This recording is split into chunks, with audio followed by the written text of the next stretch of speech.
isotrópicos o anisotrópicos. Gracias, Rodrigo. ¿Iso o aniso? Los sólidos cristalinos,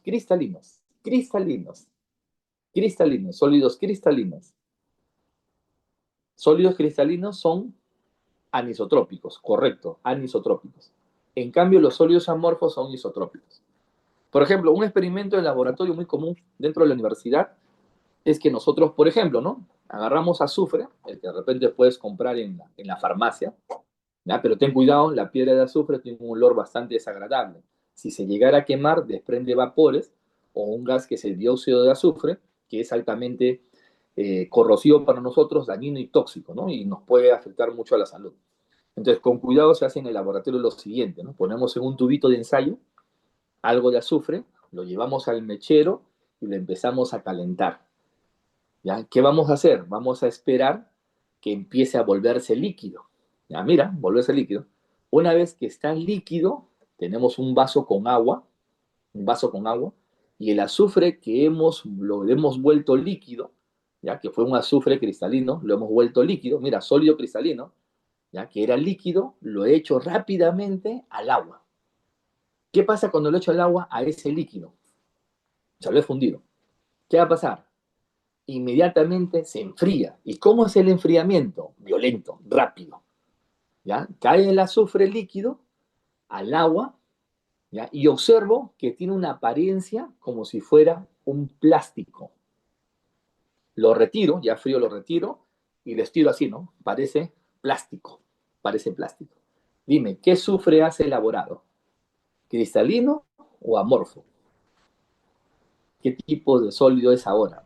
Es un sólido amorfo, correcto, ¿no? Ya, y te preguntará, ¿no? Pero si yo tenía el sólido cristalino, el azufre, lo he fundido, lo he vuelto líquido, y luego lo he enfriado y ahora se convirtió en un azufre, pero amorfo. ¿Qué pasó? ¿Por qué se volvió amorfo si era cristalino? Algo pasó, algo tiene que haber pasado, ¿no? ¿Sí? ¿Qué creen ustedes que haya pasado? A ver, algún comentario. ¿Qué creen ustedes que haya pasado? ¿Cómo fue el enfriamiento? ¿Fue rápido, violento o fue lento? Dime, ¿cómo ha sido el enfriamiento? ¿Ha sido qué cosa? Violento, rápido. ¿Ya? Entonces, como el enfriamiento ha sido muy rápido, no le has dado tiempo a que sus partículas se ordenen. Y como no hay un ordenamiento ahora, ¿no? Suficiente, entonces hemos elaborado un azufre amorfo. Entonces, ¿qué quiere decir? Que uno de los factores que influye para tener un sólido cristalino es el tipo de enfriamiento, que tiene que ser lento. ¿Por qué en la naturaleza encontramos muchas sustancias cristalinas? ¿Por qué muchas sustancias son cristalinas? Muchos de los minerales tienen estructuras cristalinas, ¿no? ¿Por qué? Porque ese tipo de enfriamiento ha sido, pues, a través de muchos años, ¿no? La formación de ellos ha sido muy, muy lenta y le ha dado tiempo a que se formen esos cristales. ¿Ya? Entonces, nosotros en el laboratorio podemos hacer todo ello, ¿no? Establecer entre un sólido cristalino y un sólido amorfo.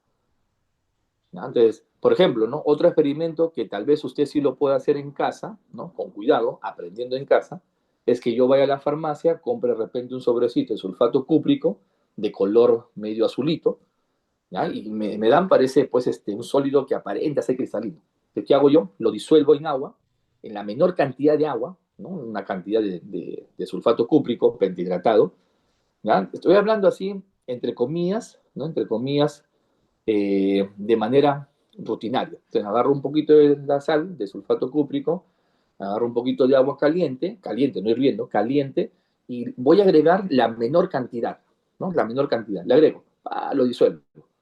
Entonces, el agua que yo he agregado es lo mínimo posible para disolver ese sulfato y lo dejo ahí. No hay más, ¿no? Lo pongo en un recipiente tipo un platito y lo extiendo y lo dejo ahí que se enfríe. ¿Cómo va a ser el enfriamiento? Lento. Entonces el agua va a empezar a evaporarse lentamente. ¿Y qué va a permitir? Va a darle tiempo a que los iones empiecen a ordenarse. Y al término de ello, usted va a ver a un sólido cristalino. Digo, va a ver porque va a tener más o menos tipo láminas, ¿ya? Que correspondería al sulfato cúprico en la forma hexagonal. Entonces, ahí tendríamos a un sólido cristalino. Entonces, respecto a los sólidos amorfos, ¿qué puedo decir? Sus estructuras no tienen un ordenamiento regular a largo alcance. Sus partículas no forman celdas unitarias. Tienen un punto de fusión que es variable. Cuando digo que es variable, ¿a qué me refiero?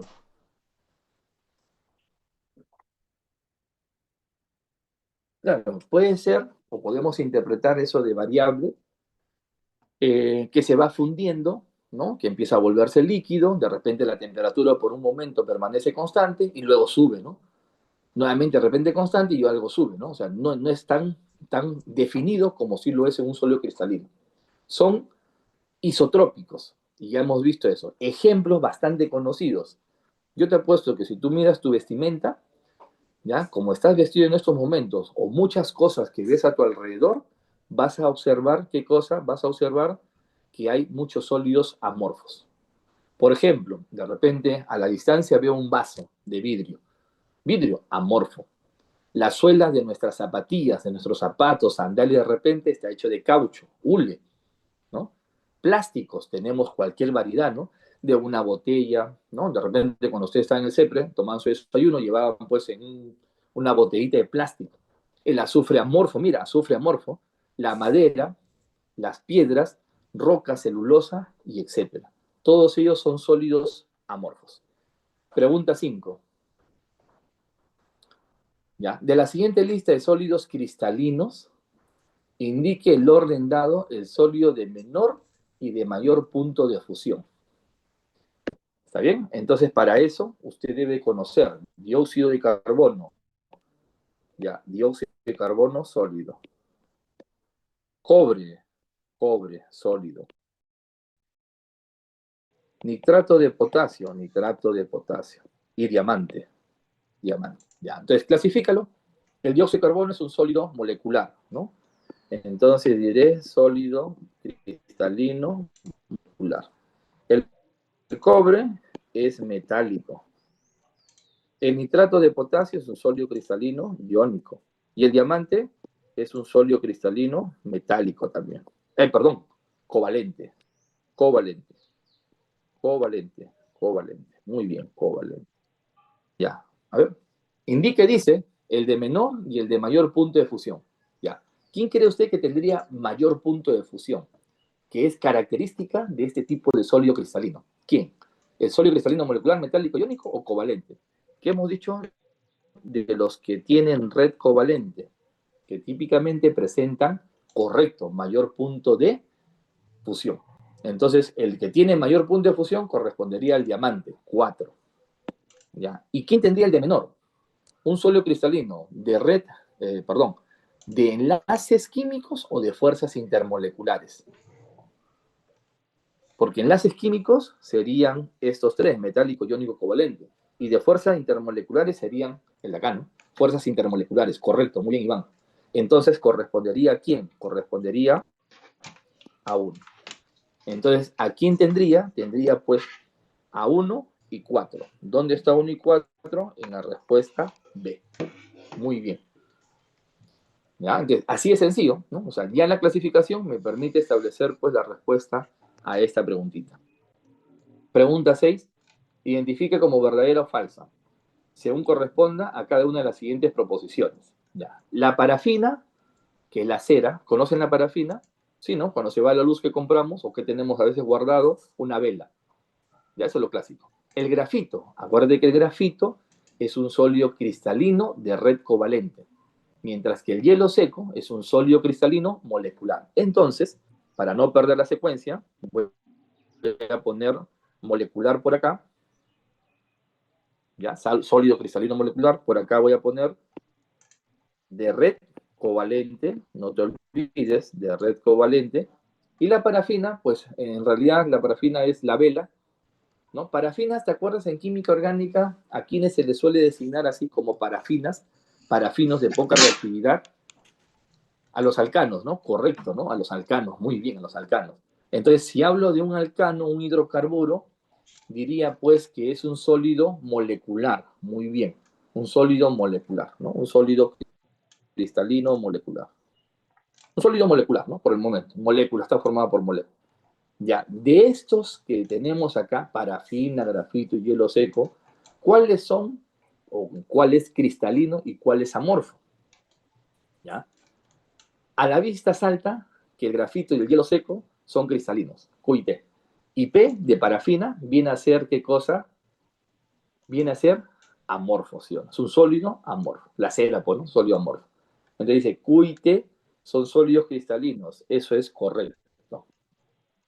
¿P es un sólido cristalino o vendría a ser un sólido amorfo? La parafina, la cera, que está formada por moléculas. Claro, ¿no? Sería, ¿qué cosa? Amorfo, falso. ¿Ya? Pero acá lo voy a poner bien. De repente no se nota. Acá hay que borrar esta de acá. Moléculas. A ver, pongo bien. Moléculas.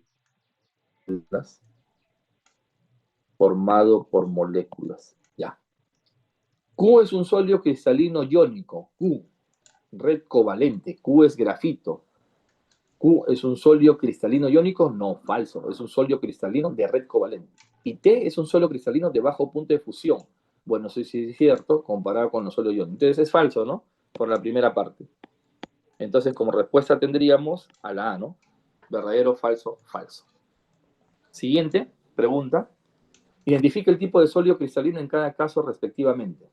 Ya, a ver, sólido 1, 2 y 3, punto de fusión, punto de ebullición, conductividad eléctrica. Veamos. El primero, ya, el primero tiene estas características. Es un punto de fusión de 848 grados Celsius, por encima de 400. Bueno, el punto de ebullición mucho más arriba, ¿no? Conductividad eléctrica, estando sólido no conduce, ya, pero estando líquido sí. Entonces, debe ser un sólido que tenga iones dentro de su estructura para que al volverse líquido, esos iones permitan la movilidad y conducir la conductividad eléctrica. Entonces, lo más probable es que uno sea un sólido cristalino. ¿De qué tipo? ¿Quién me ayuda? ¿Qué tipo de sólido cristalino sería? Muy probablemente iónico. Muy bien. Excelente, Rodrigo. Excelente, Iván. Iónico. Ya está. Vamos al segundo sólido. Muy bien. Iónico metálico molecular. ¿Es iónico metálico molecular? No, iónico. No, iónico por el momento, ¿no? Iónico. Metálico. Sólido sí conduce la electricidad. Ah, ya, me da la respuesta, me parece, pero ¿no? Ya, ahí vamos a ver, ¿no? El siguiente, ya, muy bien. Pensé que estaba hablando uno solo. El siguiente, a ver, punto de fusión muy elevado, comparando con los otros dos. Punto de ebullición, pues mucho más, ya está bien. Cuando está sólido, sí conduce la electricidad. Ah, ya. ¿Quiénes sí son capaces de conducir la electricidad sólido? Los metálicos. ¿No? Los iónicos cristalinos, los iónicos no, los covalentes no, los moléculas no. Entonces, de hecho que debe de ser metálico, ¿no? A simple vista, muy bien, metálico. Ya. Y el siguiente, ¿no? El siguiente, ya, que corresponde al punto de fusión. Miren, menor a 0, menos 25. ¿Ya? Punto de ebullición, bueno, relativamente 136, ni sólido ni líquido conduce la electricidad. Ya, entonces, descartado iónico, descartado también metálico, puede ser covalente o puede ser de red covalente o puede ser molecular. Descarto de red covalente porque ellos sí tienen punto de fusión bastante elevado. Entonces, ¿qué me quedaría? Me quedaría de tipo molecular, ¿no? Entonces tendríamos un sólido cristalino molecular. Entonces buscamos la alternativa. ¿Cuál sería esa alternativa?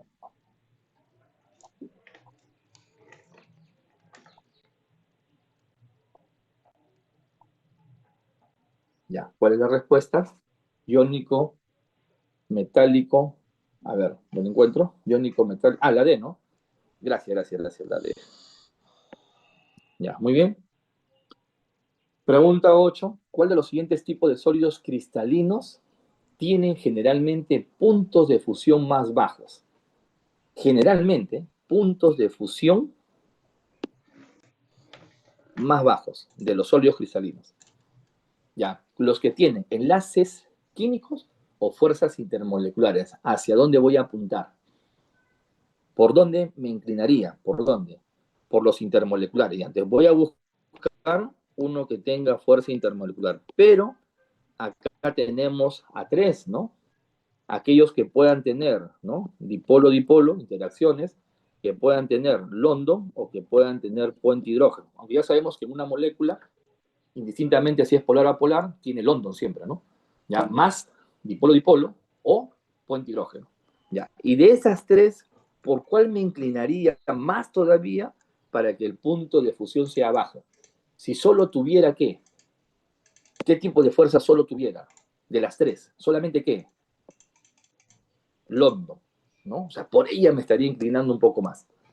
Ya, busquemos, dice, aquellos que están formados por moléculas apolares, ¿sí? Simétricas y pequeñas. Bueno, puede ser, ¿no? ¿Sí o no? Moléculas apolares, solo London. Simétricas, muy bien, ¿no? Y pequeñitas, claro, la masa molar, el tamaño influye en la fuerza de dispersión de London. Mayor tamaño, mayor masa molar, tiene mayor fuerza London, pero si es pequeñita, tiene menor. Hasta el momento la A sería una buena alternativa. La B, aquellos que están formados por iones positivos y negativos, no. Eso correspondería a iónicos. Y normalmente, como ese enlace químico, tiene alto, ¿no? Comparando contra estos moleculares.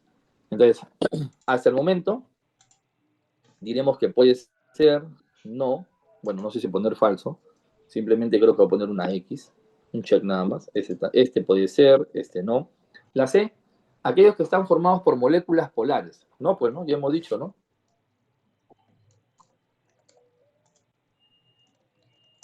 Aquellos que están formados por moléculas polares, ¿no? Comparando con una polar sería la más adecuada. Aquellos en los cuales los átomos están ligados con enlaces covalentes y forman una red cristalina.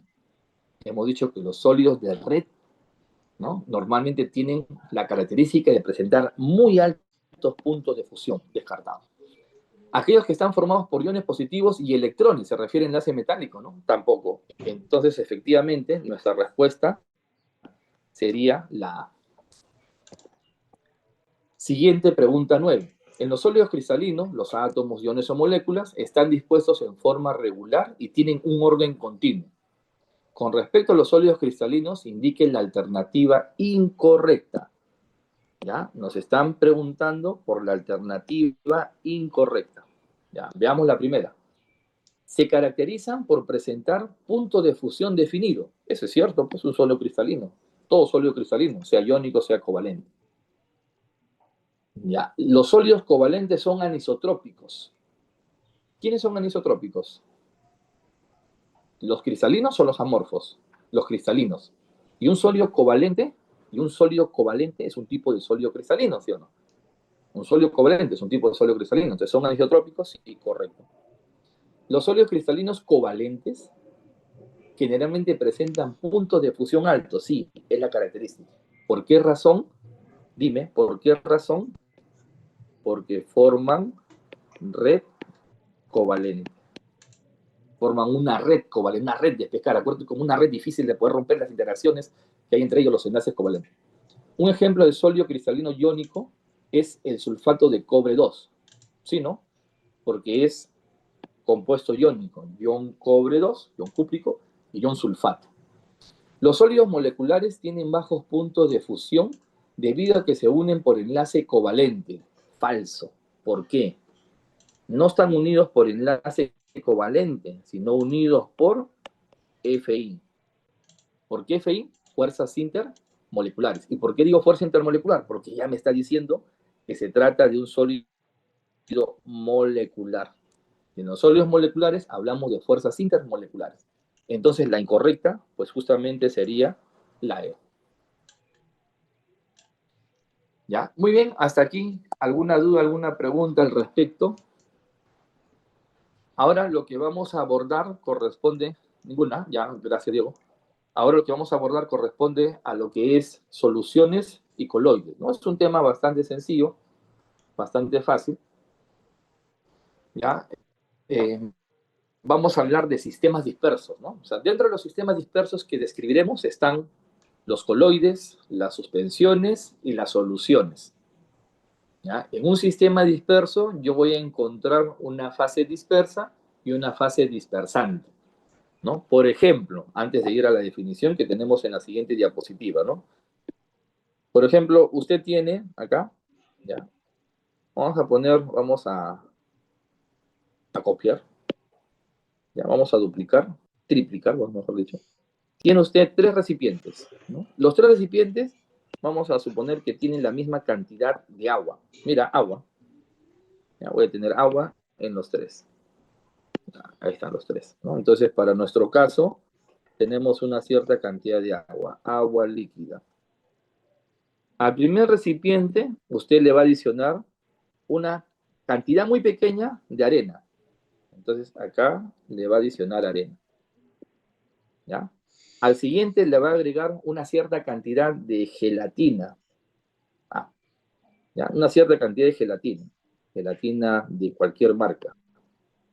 ¿No? Gelatina. ¿No? Una pequeña. O sea, la cantidad que usted le agregue es de tal manera que se disuelva completamente en esa cantidad de agua. ¿Ya? Y al último le voy a agregar, pues, un poco de sal. Sal de cocina, ¿no? Sal de cocina, o sea, que tiene cloruro de sodio. Ya, lo agrego y lo agito. Pum, pum, pum, lo agito después de cierto tiempo, observo. Lo agité, muy bien lo agité, disolví toda la sal, disolví toda la gelatina y la arena sigue dando vuelta, vuelta, vuelta, vuelta, vuelta. Ahora espero 5 minutos y observo. Dime, ¿qué observo en el primer recipiente? ¿Dónde está la arena? ¿Dónde se fue la arena?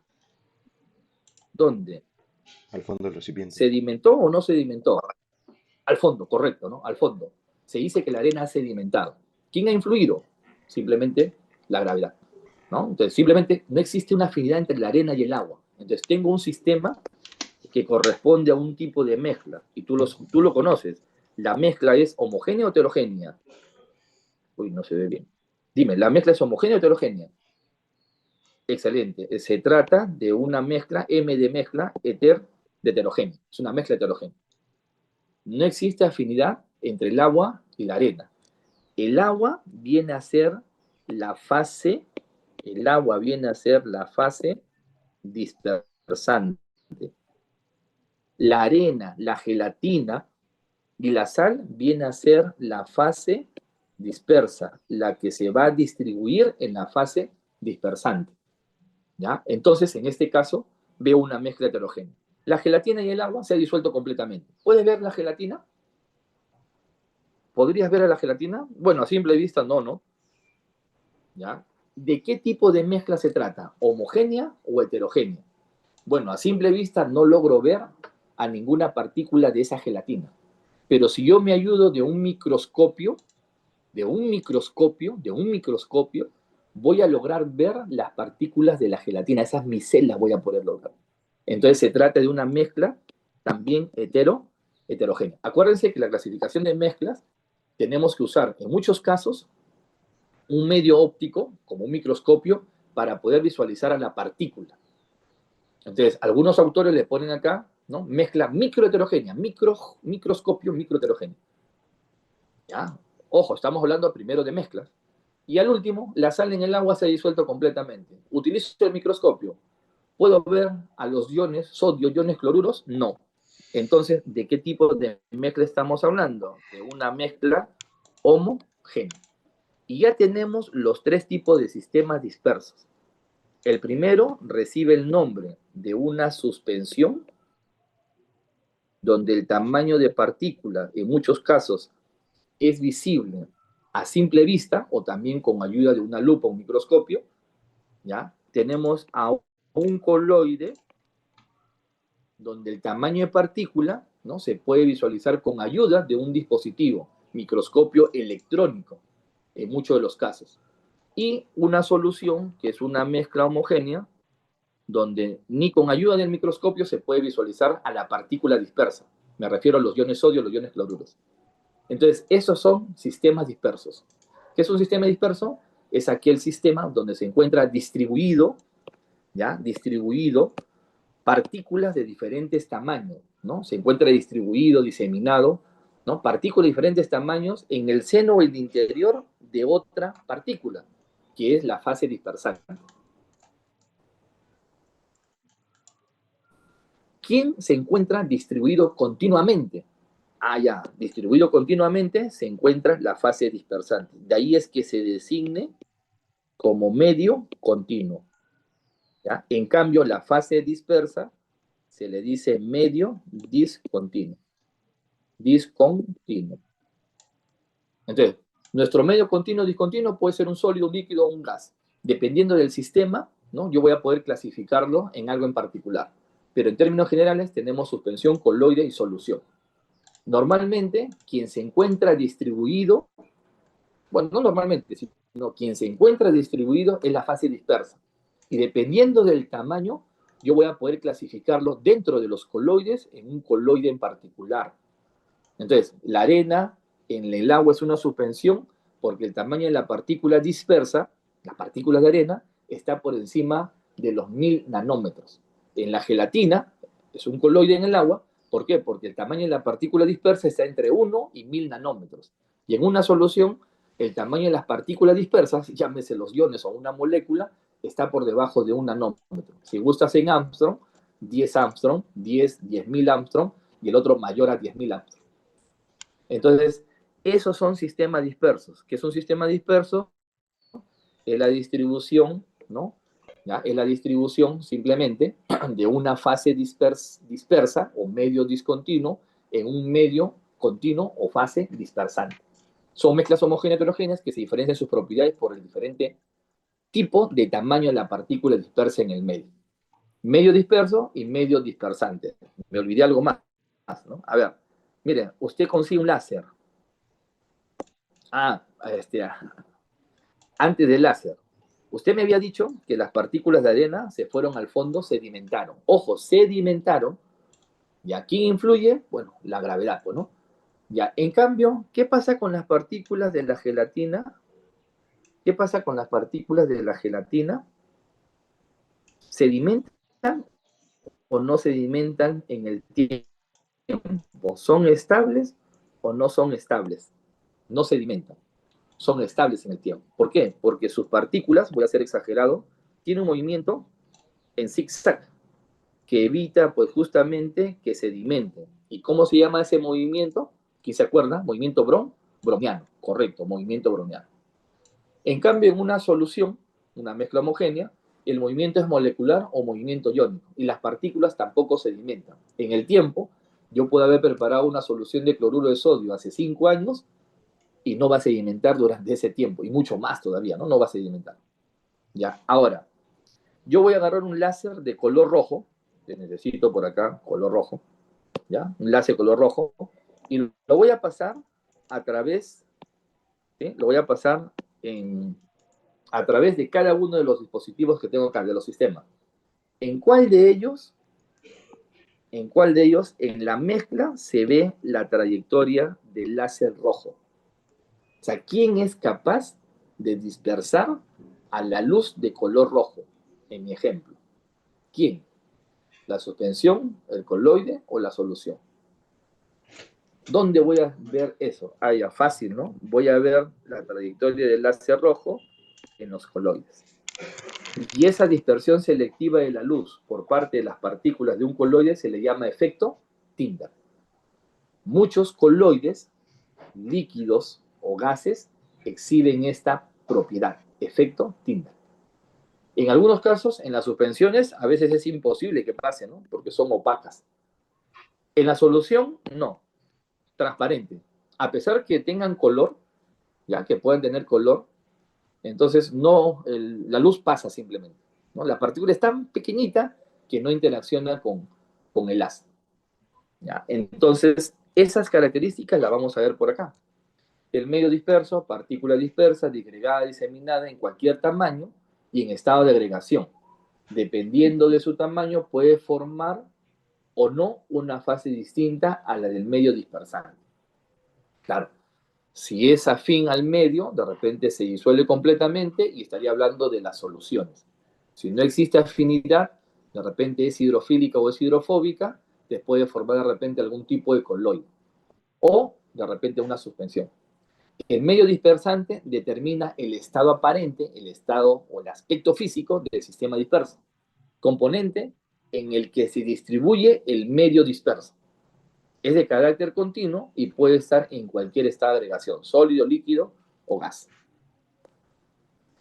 Y aquí están los tres tipos de sistema disperso, ¿no? La solución, el coloide y la suspensión, ¿no? El tamaño de la partícula dispersa, ya hemos dicho que es menor a 1 nanómetro en la solución, en una suspensión mayor a 1000 nanómetros, y un coloide está comprendido entre 1 y 1000 nanómetros. Entonces, para ello tenemos el siguiente, o la siguiente tablita, que hizo para tomar fotos. A ver, rapidito. Ya. Entonces, dependiendo del tamaño de la partícula dispersa, yo fácilmente puedo colocarme en alguno de estos tipos, ¿ya? En los tipos de sistemas. Entonces, acá están las características importantes. Tamaño de partícula dispersa, menor a 1 nanómetro, solución, coloide entre 1 y 1000 nanómetros, suspensión mayor a 1000. Constitución de las partículas en la fase dispersa. En una solución podemos hablar de iones, podemos hablar de átomos o moléculas individuales. En un coloide típicamente son agregados de moléculas, ¿no? La gelatina, la sangre, la hemoglobina. Suspensiones. También podemos hablar de agregados. Agregados moleculares, entiéndase que pueden ser partículas de gran tamaño que no solamente están formadas por moléculas, sino también por especies iónicas. Por ejemplo, en una suspensión, un jarabe. Un jarabe es una suspensión, claro. La partícula es un agregado molecular, ¿no? Pero, por ejemplo, la leche de magnesia también es una suspensión. La leche de magnesia, ya tengo hidróxido de magnesio, la cual es poco soluble y tiene partículas dispersas. Movimiento de las partículas. En una solución, movimiento es cinético, ¿ya? Movimiento de los iones o movimiento de las moléculas dependiendo de la fase dispersa. No sedimentan. Los coloides exhiben muchos de ellos el movimiento browniano, el cual le da también estabilidad y por lo tanto no sedimenta. En cambio, en una suspensión, la separación entre la fase dispersa y dispersante se debe pues por acción de la gravedad. Normalmente las soluciones son transparentes, aunque hay soluciones que tienen color, ¿no? Una solución de dicromato de potasio naranja, una solución de cromato de potasio amarilla, una solución, etcétera, ¿no? O de repente soluciones de la vida cotidiana, ¿no? Una bebida gasificada. Una bebida gasificada. De repente compro una de la marca Coca-Cola, de Inca-Cola, de repente, pues, etcétera, ¿no? En general. Algunos coloides son capaces de dispersar selectivamente la luz, por lo tanto presentan lo denominado efecto Tyndall. En el caso de las suspensiones, algunas son normalmente opacas, ¿no? Hay por ahí algunas que evitan el paso de la luz, igual algunas pueden ser translúcidas, igual que los coloides también. Separación de la fase. Las soluciones, no podemos separar a sus componentes en las soluciones por filtración, ni mucho menos usando membranas, ¿no? En el laboratorio típicamente nosotros separamos un sólido de un líquido haciendo la filtración. Y para separar a ese sólido del líquido usamos en el laboratorio un papel de filtro, en general un filtro. Ese filtro tiene tamaños, ¿no? O sea, más o menos si yo hablo de un filtro, imagínense esto, ¿no? Ya. Tiene tamaños los cuales evitan que los sólidos pues pasen a través de ella. Pero una membrana, si yo comparo el tamaño en una membrana, te está dando cuenta, ¿no? En una membrana, ¿qué voy a tener? Los espacios son mucho más reducidos y evita pues justamente ese paso, ¿no?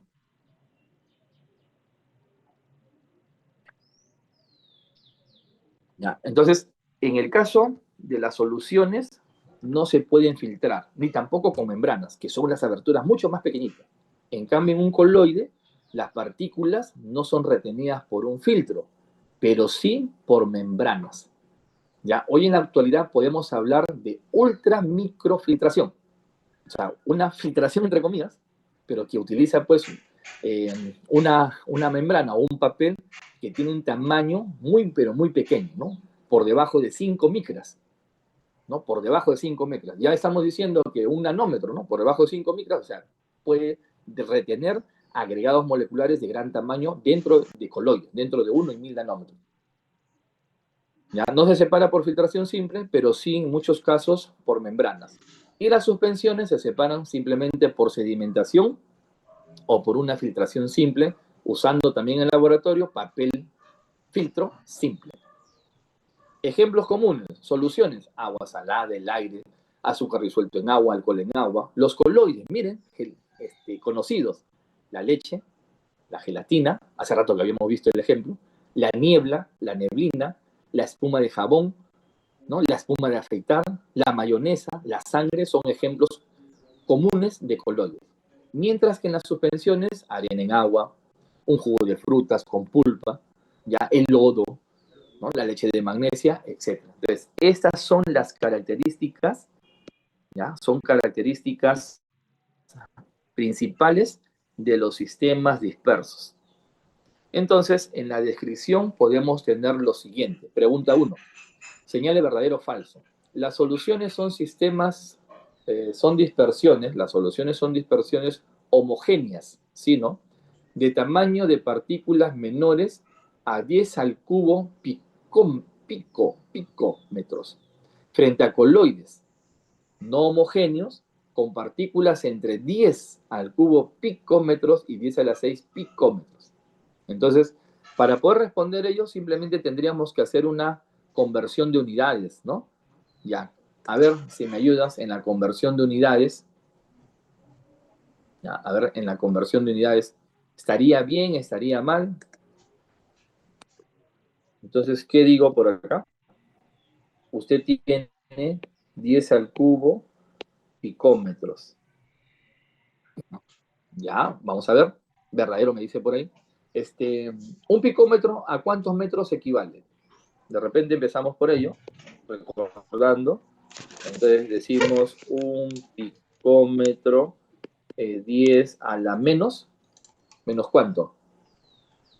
A ver, acuérdate. Mili, micro, 6, menos 6, nano, menos 9, nano, pico, correcto, menos 12. Muy bien, menos 12 metros, ¿no?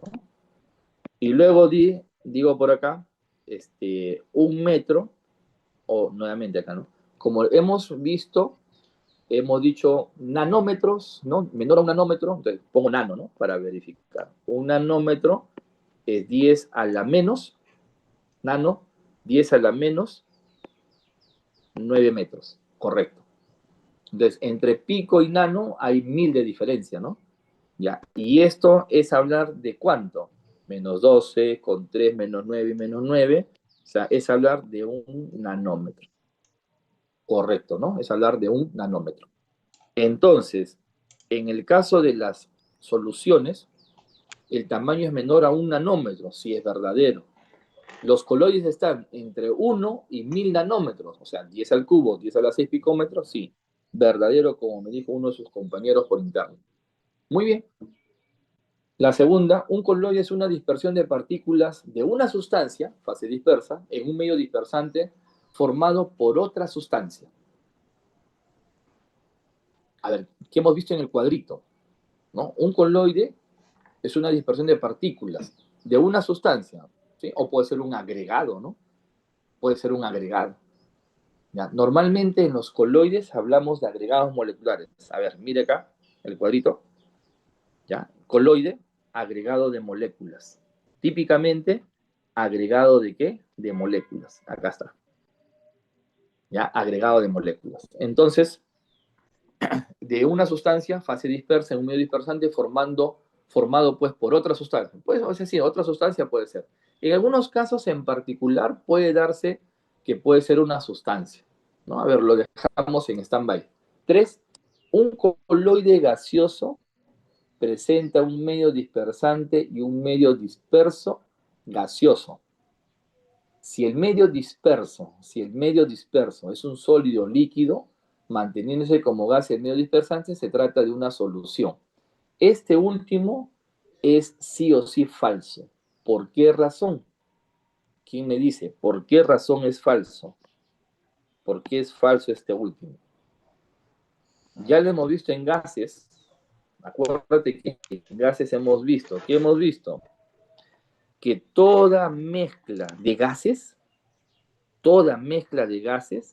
es una mezcla homogénea y no es ni coloide ni suspensión.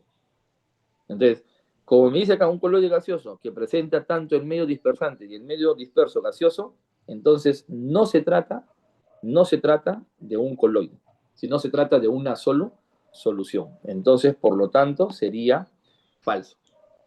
Ya. Entonces, en el segundo, partícula de una sustancia puede tratarse en algunos casos, si bien es cierto, como agregado molecular, pero sí, ¿no? En algunos casos podemos tener a una sustancia, ¿ya? A una sustancia. Por ejemplo, de repente, yo puedo agarrar en la leche de magnesia, ¿no? Una cierta cantidad de hidróxido de magnesio, sólido, pues, ¿no? Y dispersarlo en el agua. Dispersarlo en el agua, ¿no? Te retiro todo lo que haya sedimentado y lo que queda en la parte superior correspondería a un coloide, siempre y cuando el tamaño de partícula esté entre 1 y 1000 nanómetros. ¿Ya? Entonces sí puede darse el caso. Entonces, de acuerdo a esto, tendríamos nosotros la respuesta verdad, verdad, falsedad, la D. Pregunta 2. Da las siguientes proposiciones. Dispersión es la distribución de partículas en un medio. Se distribuye, se dispersa, ¿sí, no? ¿No? Partículas de diferentes tamaños en un medio. Verdadero. Sistema disperso es cualquier sistema que contiene diseminada en su seno partículas de cualquier tamaño. Sí, ¿no? Claro, ¿no? O sea, yo tengo en el sistema disperso, tengo partículas de diferentes tamaños para que sea una solución, una suspensión o un coloide, ya diseminada, o sea, distribuida en el seno de la partícula de cualquier tamaño, ¿no? De otra de cualquier tamaño, partículas de cualquier tamaño. Sistema disperso es cualquier sistema que contiene diseminada en su seno, se refiere a la fase dispersante, partículas de cualquier tamaño sería verdadero. 3. Medio dispersante son las partículas disgregadas en otras y en cualquier estado de agregación de la materia. El medio dispersante es quien permite la dispersión. No es la que se encuentra distribuida, sino en ella se va a distribuir la fase dispersa. Entonces acá dice, ¿son partículas disgregadas? No, en otras. No, falso. Ya, sería falso. Listo. ¿Son correctas? ¿Cuáles son correctas? 1 y 2. Entonces la respuesta sería la D.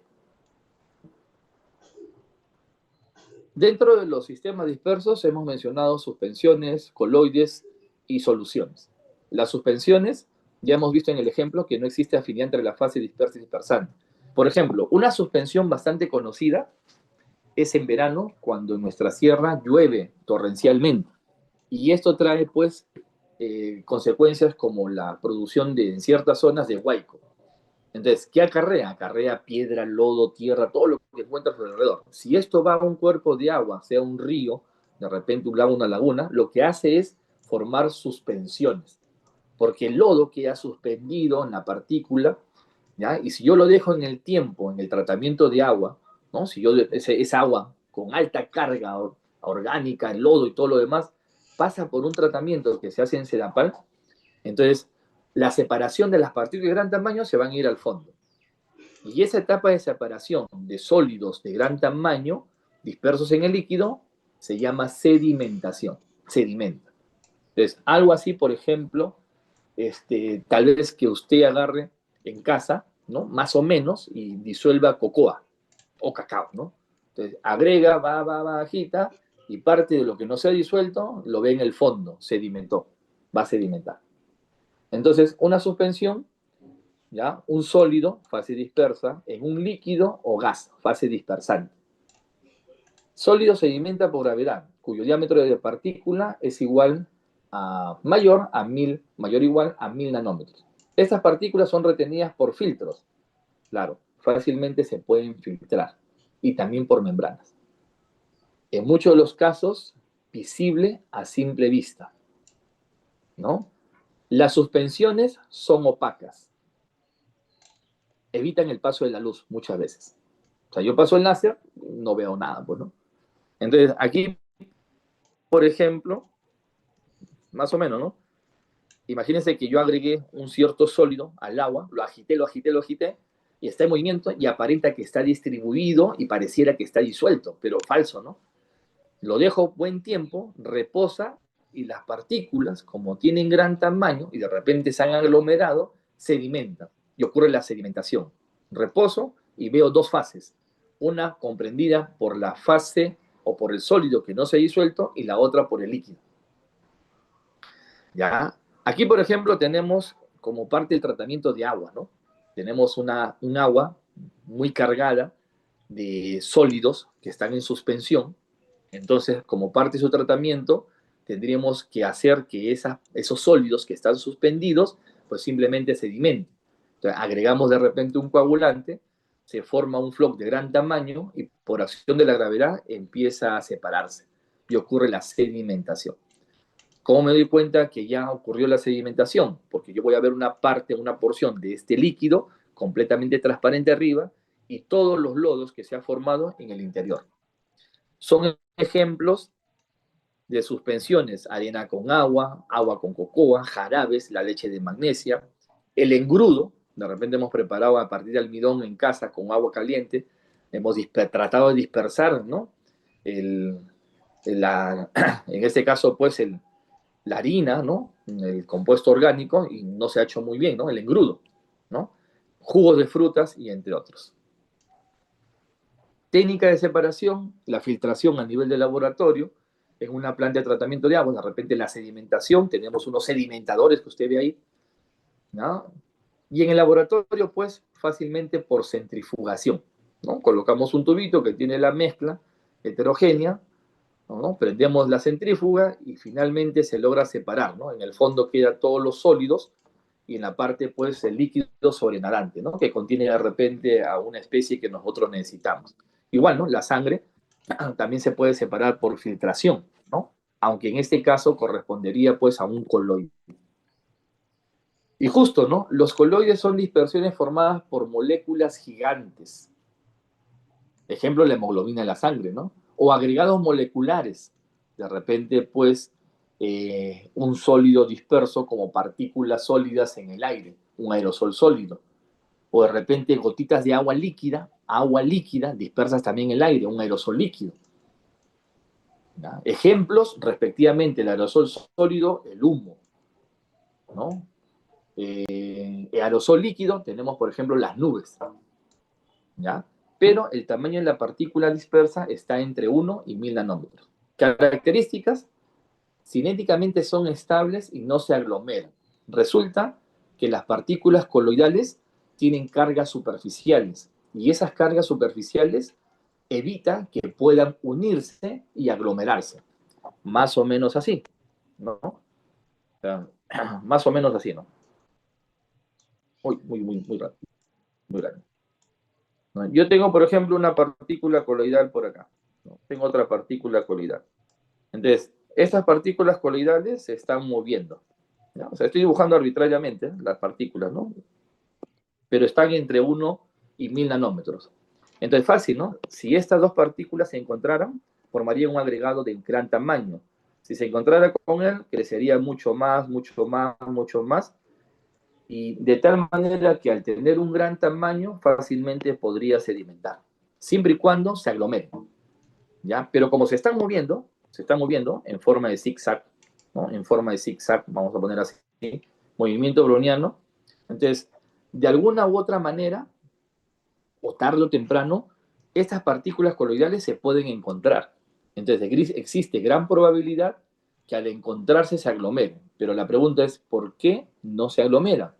Resulta que muchas de estas partículas coloidales tienen cargas en su superficie, ¿no? Y hablamos de cargas superficiales. Ay, no sale, ya, a ver. Hablamos de cargas superficiales. Por ejemplo, le estoy poniendo carga negativa. Ya. Entonces, cuando estas partículas se encuentren con cargas negativas, tienen la misma carga, ¿qué va a pasar al encontrarse? ¿Se atraen o se repelen? Dime, ¿qué va a pasar? ¿Se atraen o se repelen? Yo he puesto un tipo de carga, carga superficial negativa. Algunos pueden tener carga superficial positiva.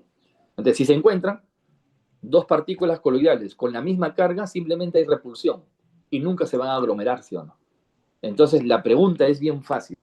¿Qué tendría que hacer usted para quitar esas cargas superficiales y lograr que se junten para que se aglomere y puedan sedimentar? Ah, ya, fácil, pues no. Le tendría que agregar una sustancia que neutralice esa carga superficial, carga negativa. Entonces, por lo tanto, fácilmente las partículas coloidales se pueden separar simplemente quitando las cargas superficiales. Por ejemplo, imaginemos que estamos en un ambiente donde hay el aire está con partículas sólidas, ¿ya? O sea, es un aerosol sólido. Y esas partículas sólidas, como es un coloide, tienen cargas superficiales. Y no sedimenta, pues no va a sedimentar. Entonces, una persona que está viviendo en ese ambiente estaría sufriendo de las vías respiratorias. Entonces, ¿qué ha hecho la persona? Se ha comprado un equipito que es un ionizador, ¿ya? Este equipito lo que hace es manda iones y ioniza el aire. Entonces, al ionizar el aire, lo que está haciendo es que se formen cargas positivas. ¿Y qué hacen las cargas positivas? Pues neutralizan las cargas negativas. Entonces, ahora las partículas, ¿no?, sólidas que están en el aire, pues ya no tienen carga. Pero sí se están moviendo, tienen movimiento browniano, ¿sí o no? Entonces, empiezan a moverse, pero ya sin cargas, se van a encontrar, se aglomeran, se van a encontrar, se aglomera, aquí de gran tamaño y se va al fondo. Y usted va a notar que el piso, ¿no?, imagine que tiene un piso blanquito, ahora está lleno de tierra. Y fácilmente con un trapo lo puede limpiar. Entonces, esos dispositivos existen, ¿no? Personas que sufren de las vías respiratorias y que no pueden estar en un ambiente, ¿no?, con polvo, con partículas, ¿no?, un aerosol sólido, entonces adquieren este equipito. Entonces, fácilmente nosotros podemos separar a las partículas del coloide. Cinéticamente son estables, o sea, se mueven, movimiento, y no se aglomeran, sí, pero nosotros podemos aglomerar simplemente quitando las cargas superficiales. Las partículas coloidales presentan el movimiento desordenado, tipo zigzag, llamado movimiento browniano. Dispersan la luz provocando el efecto Tyndall. Usted se levantó muy temprano, vio las nubes y tiene una coloración medio celeste. Pero cuando es las 6 de la tarde, aproximadamente, y usted ve el horizonte, usted observa que entre el sol y su vista hay nubes y las nubes tienen diferentes colores, ¿no? Se ve, ¿no?, color de repente lila, se ve un rojo, un naranja. Entonces, ¿qué están haciendo esas nubes? Pues están dispersando selectivamente la luz. Entonces, a esa dispersión selectiva de la luz se le llama efecto Tyndall. O de repente usted alguna vez, quizás, tal vez, cuando ha hecho su viaje de promoción o su baile de promoción, se ha ido a una discoteca y le han puesto luces de diferentes colores. Y para que el efecto sea mejor, se vea la dispersión de esas luces, ¿no?, soltaron una especie de un talco con olor. Talco, ¿no? Aroma. Entonces, ¿qué está formándose en el ambiente? Que el aire tiene partículas sólidas, dispersas. Y esas partículas sólidas en el aire, pues forma un coloide. Y ese coloide se llama aerosol sólido. ¿Y qué hacen las partículas coloidales cuando se inciden esa luz de diferentes colores? Se dispersan y se ve espectacular. O de repente usted se levanta muy temprano, le gusta correr, busca un parque y de repente hay neblina.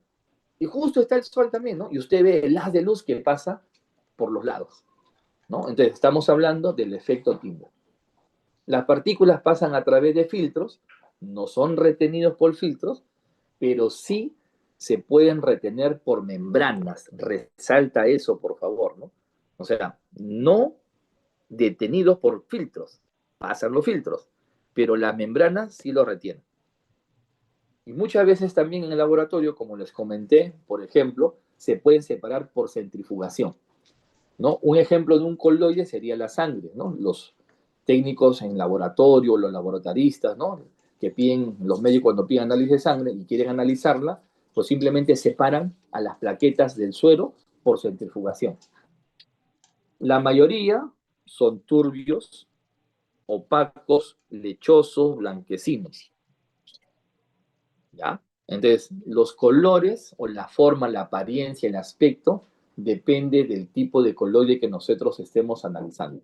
Características muy importantes: el movimiento browniano y el efecto Tyndall.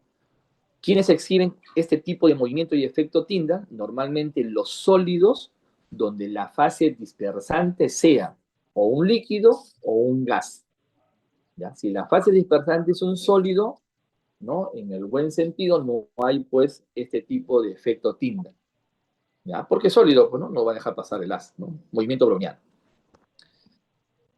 Entonces, el movimiento browniano se establece, pues, o está presente, dice acá, en coloides fluidos. ¿Por qué coloides fluidos? ¿Quién me puede responder? ¿Por qué coloides fluidos? ¿A quiénes se le dice fluidos? a líquidos y gases, es decir, donde la fase dispersante sea un líquido o un gas. Es un movimiento molecular, ¿no?, del dispersante que provoca impacto sobre las partículas dispersas en diversas direcciones, provocando que éstas se mueven, ¿no?, cambiando constantemente de dirección.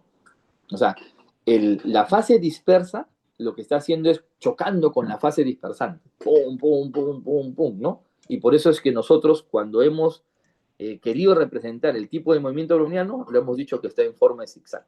Cada vez que cambia dirección y sentido, pues simplemente es porque está interactuando con la fase dispersante. El movimiento molecular del dispersante, ¿ya?, provoca impactos sobre las partículas dispersas en diversas direcciones, provocando que éstas se muevan, cambiando constantemente su dirección. Descubierto por Robert Brown en 1827 y explicado, ¿no?, por Albert Einstein en 1905. A este movimiento en forma de zigzag y aleatorio se le conoce como movimiento browniano. ¿Qué es el efecto Tyndall? Ya hemos dicho, ¿no? Fenómeno por el cual se dispersa selectivamente la luz. La dispersión de la luz visible que tiene los colores va a depender de la dirección en la cual se está incidiendo y el tamaño de la partícula dispersa, ¿no? O sea, yo puedo tener la luz visible, proyectarla sobre un coloide cuya partícula sea bien pequeña o grande, imagínate entre 1 y 1000 nanómetros, de 200 nanómetros y de 500 nanómetros, y los colores que voy a ver son completamente diferentes. Y el aspecto y la forma depende de la dirección donde esté siendo medida. Entonces, normalmente los coloides son translúcidos. Ustedes pueden ver en la parte inferior el vaso que tiene a la izquierda una solución y a la derecha un coloide. Y esa luz visible solamente se puede ver en el coloide, más no en la solución. ¿Pasa la luz? Pasa, pues simplemente. En cambio, en el coloide veo un aspecto translúcido, ¿no? Algo translúcido, pasa la luz, pero no deja ver con facilidad los objetos. Coloides translúcidos tienen la propiedad de dispersar la luz. Esto permite diferenciar un coloide de una solución verdadera. Acá, por ejemplo, en el parque, ¿no? ¿Ves? Un bosque de repente, ve la luz, como hay neblina, ¿no?, un aerosol líquido, entonces está dispersando la luz. Y tú ves, pues, ¿no?, como si fueran haces diferentes, en diferentes direcciones. ¿Ya?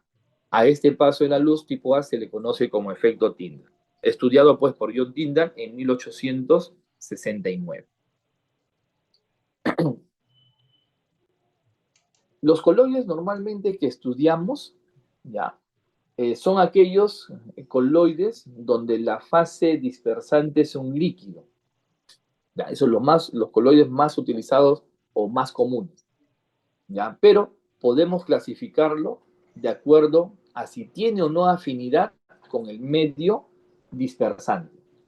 Si tiene afinidad al medio dispersante, se trata de un coloide liófilo.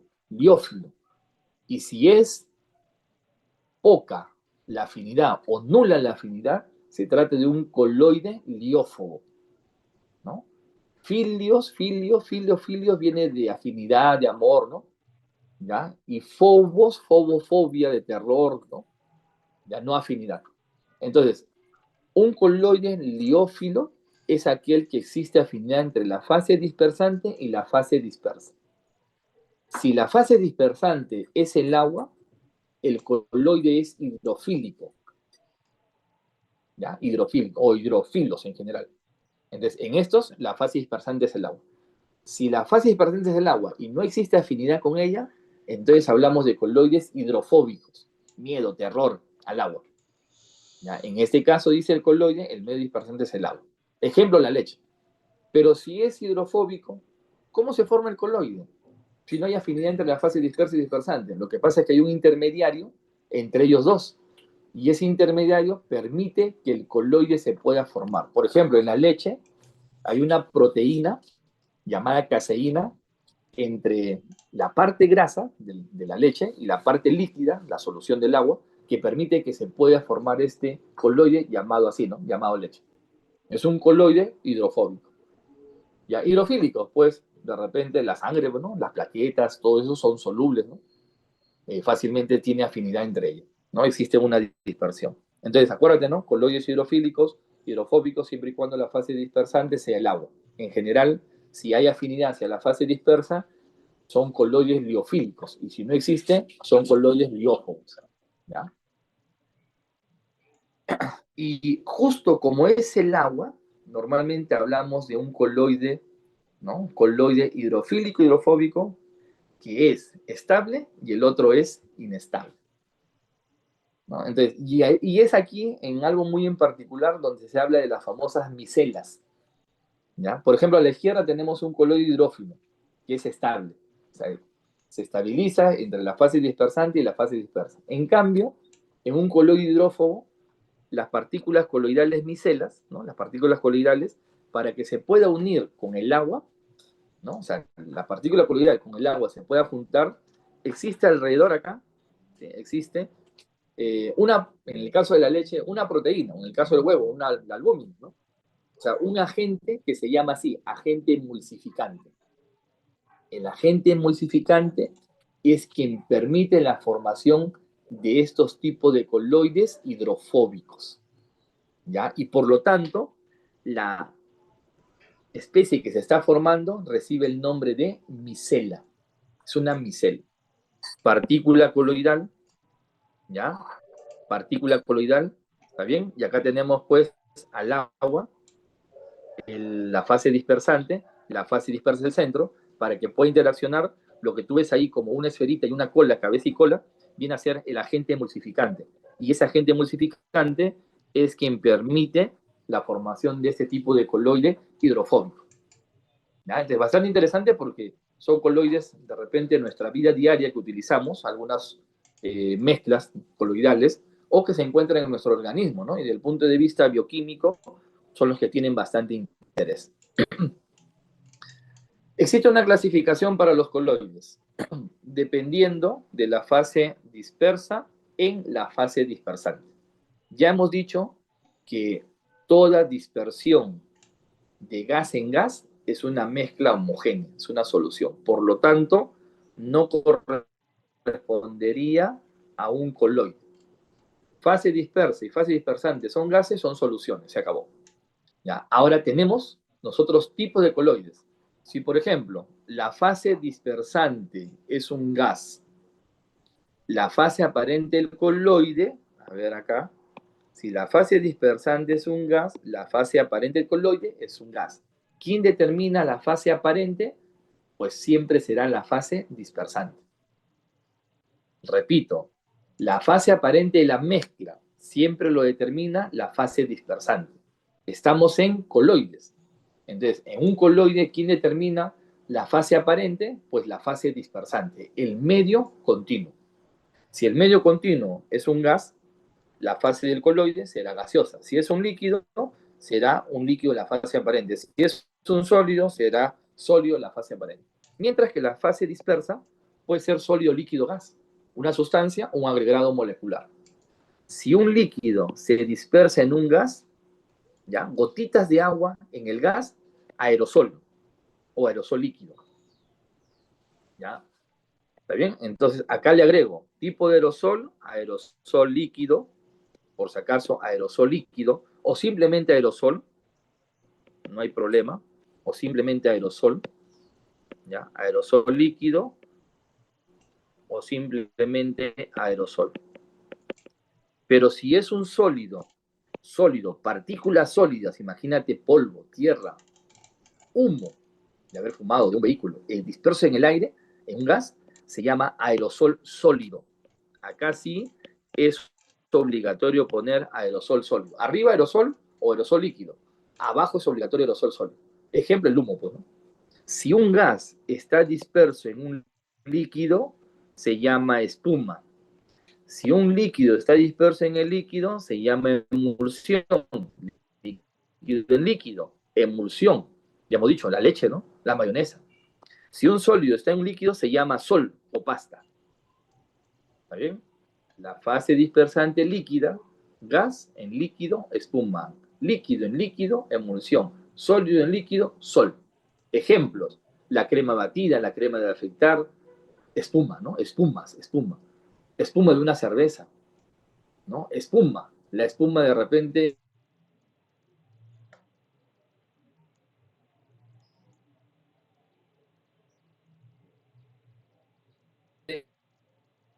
cuando las olas del mar revientan, la espuma, es porque hay un gas disperso en líquido. Por ejemplo, la mayonesa también es un agente emulsificante.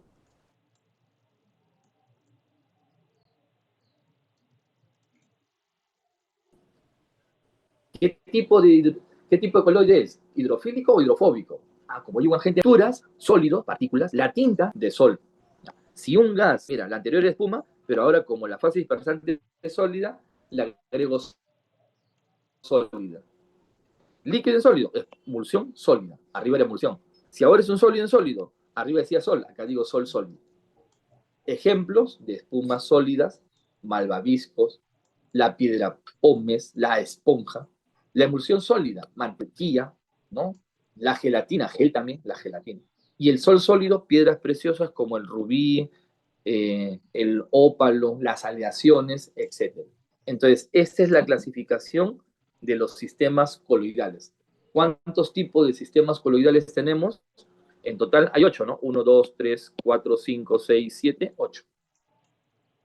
Ya, 8 tipos de sistemas coloidales. Veamos entonces algunas preguntas. La pregunta 3 dice, indique cada una de las siguientes proposiciones si son verdaderas o falsas. Los coloides son sistemas microheterogéneos.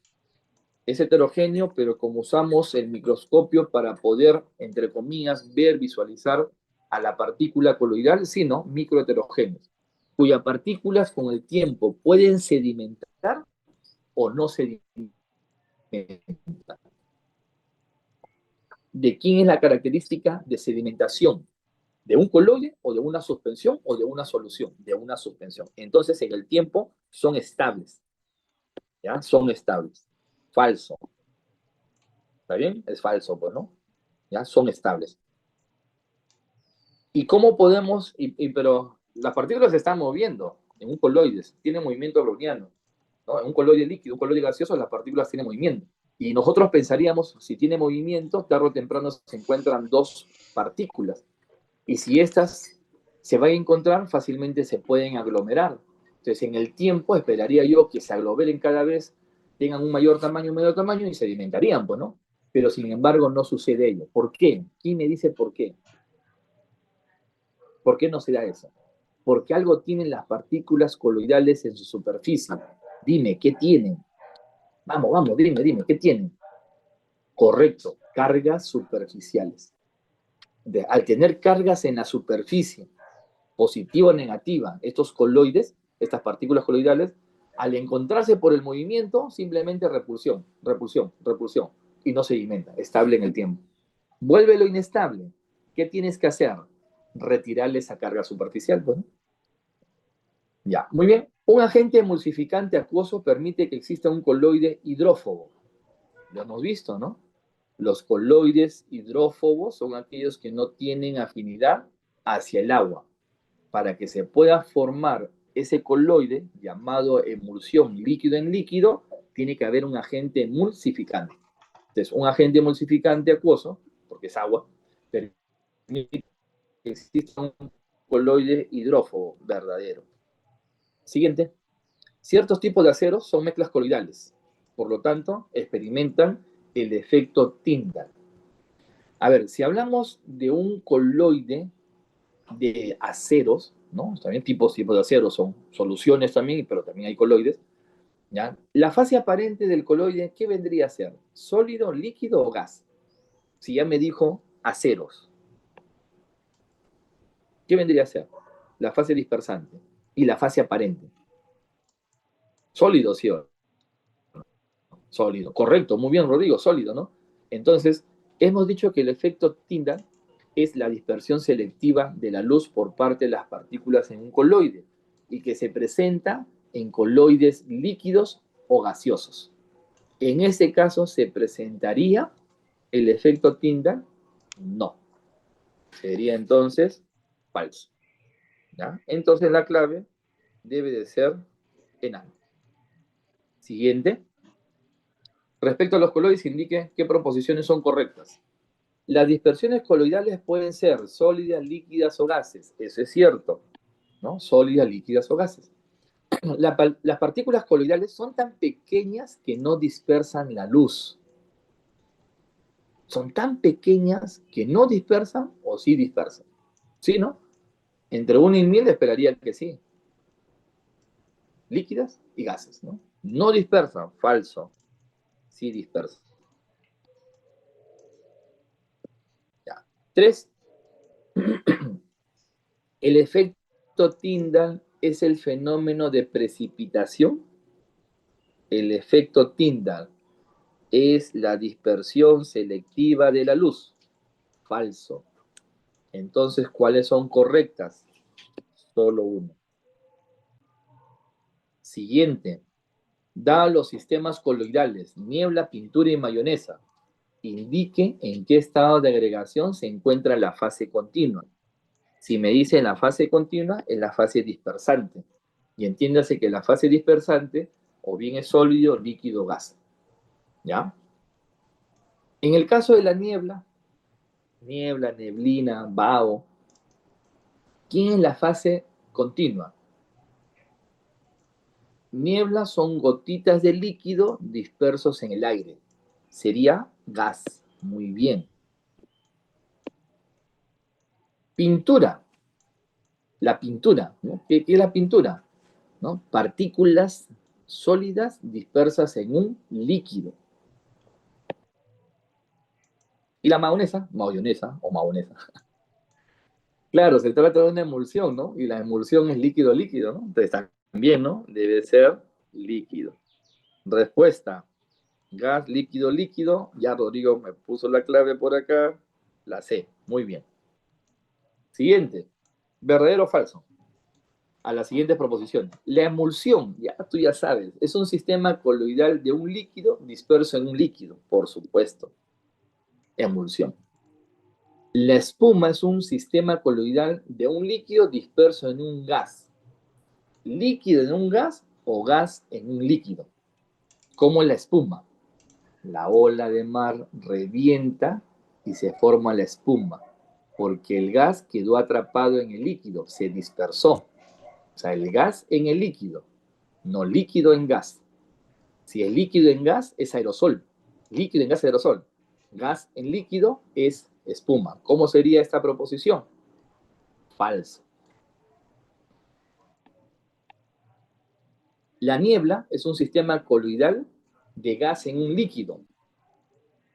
La niebla, nuevamente. ¿Qué es la niebla? La niebla son gotitas de agua líquida dispersas en el aire.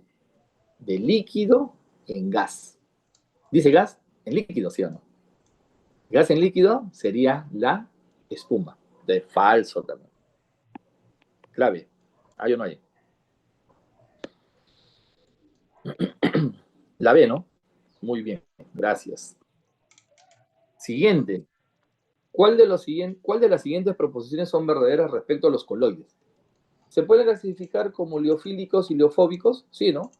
Que tiene liofílicos, que tiene afinidad hacia la fase dispersante. Liofóbicos, que no hay afinidad hacia la fase dispersante. Verdadero. Presentan el efecto Tyndall y el movimiento browniano. De manera general, sí es correcto. Si las partículas de la fase dispersa tienen diámetros de 600 nanómetros, ¿ya? Corresponde a una suspensión. 600 nanómetros está entre 1 y 1000. Y entre 1 y 1000 nanómetros es un coloide. Entonces debe ser falso. ¿No? Debe ser falso. ¿Qué nos preguntan? Proposiciones verdaderas. 1 y 2. 1 y 2, la respuesta sería la E. ¿Ya? La respuesta sería la E. Muy bien, hasta aquí. No sé si hay alguna consulta, alguna duda al respecto. Entonces, ya hemos visto de los 3 sistemas dispersos, los 2 primeros. Suspensiones y lo que corresponde a coloides. Ahora vamos a evaluar, ¿no?, lo que serían pues las soluciones. Las soluciones ya lo hemos descrito directamente en los ejemplos. También en materia hemos hablado de una mezcla homogénea que es una solución. Una solución viene a ser una mezcla homogénea formada por dos o más componentes, donde cada componente conserva sus propiedades. Hemos hablado, por ejemplo, en gases, ¿no? También de mezcla homogénea. Ya hemos hablado de gases, también de mezcla homogénea. Entonces, en esta parte, fácilmente nosotros podemos decir, ¿no? Por sistema formado por dos o más componentes en una composición variable, ¿no? Me refiero a la proporción que puede tener tanto del soluto y del solvente, que ahora en este punto, a la fase dispersa se le dice soluto y a la fase dispersante se le dice solvente. La característica principal es la homogeneidad. ¿Qué significa ello? Que si yo analizo porciones de diferentes partes de esta solución, voy a encontrar las mismas características. Una sola fase, las mismas características. Yo tomo una porción de 1 mililitro, ya en cualquier parte la composición debe ser la misma. ¿Ya? Entonces, como cada componente se comporta independientemente de los demás, entonces es fácil poder separarlos, ¿no? Puedo separarlas por evaporación, de repente una mezcla de agua con sal. Puedo separarlas por destilación, una mezcla de agua y etanol, que son soluciones. El soluto normalmente es el componente que le da nombre a la solución y que muchas veces se encuentra en menor proporción.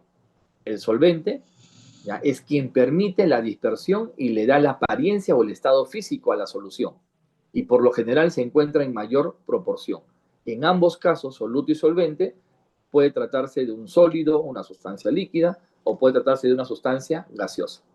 ¿Ya? Ahí usted puede ver un ejemplo de una solución, se hace un visor, las partículas están distribuidas, el soluto, pero que a simple vista no podemos nosotros distinguirlo. Microscopio, tampoco. En el tiempo son estables, no van a sedimentar. Para poder estudiarlas, entonces, ¿cómo está formada una solución?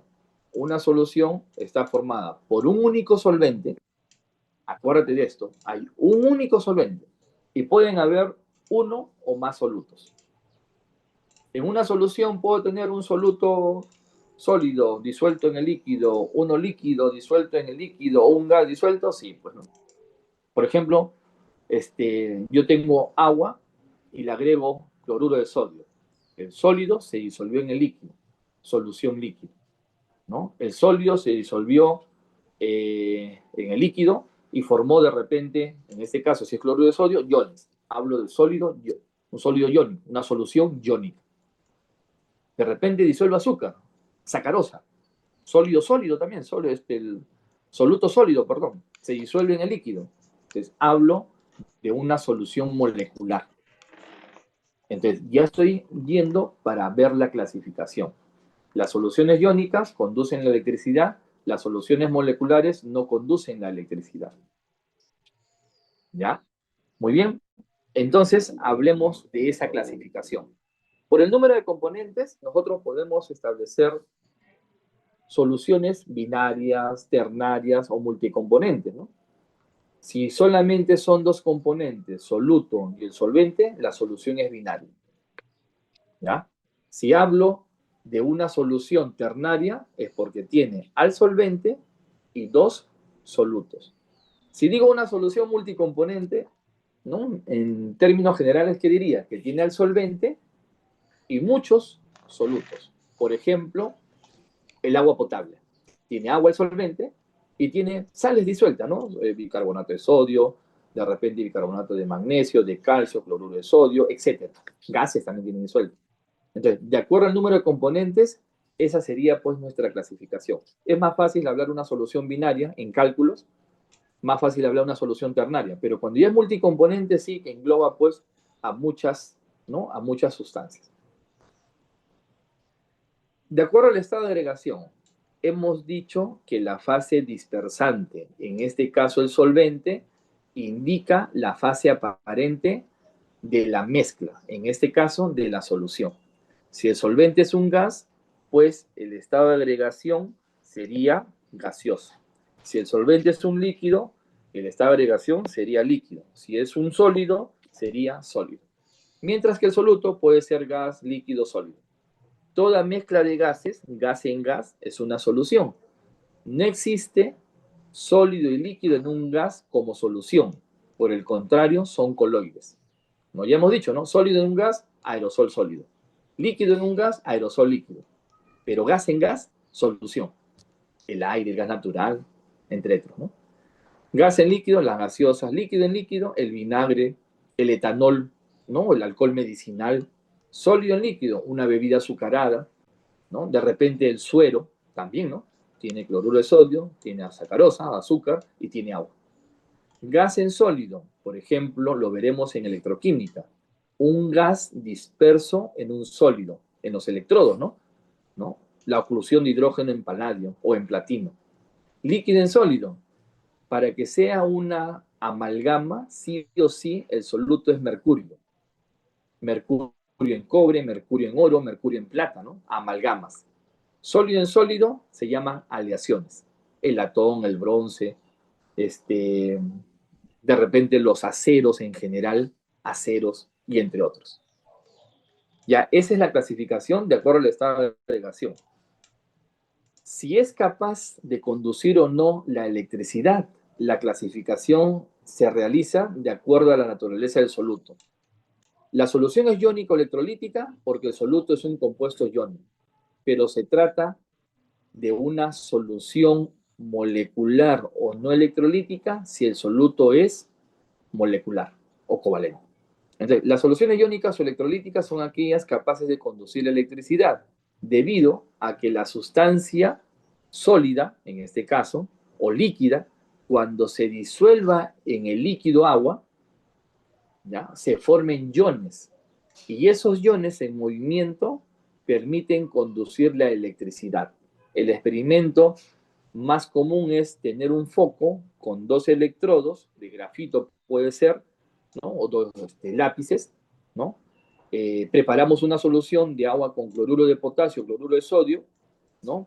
Armamos el sistema, conectamos el sistema y colocamos los electrodos en la solución. Y el foco enciende. Por lo tanto, la solución es iónica o electrolítica.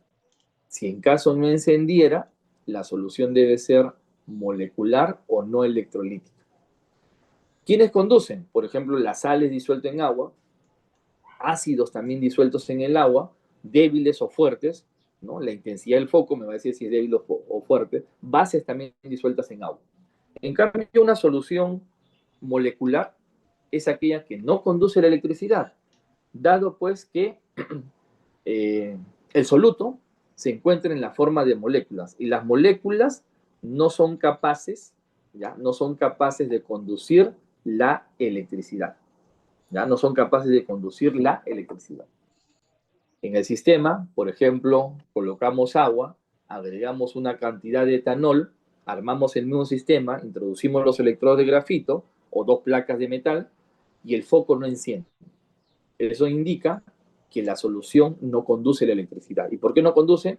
Porque la especie química que está presente son moléculas y las moléculas no son portadores de carga y por lo tanto no conducen electricidad.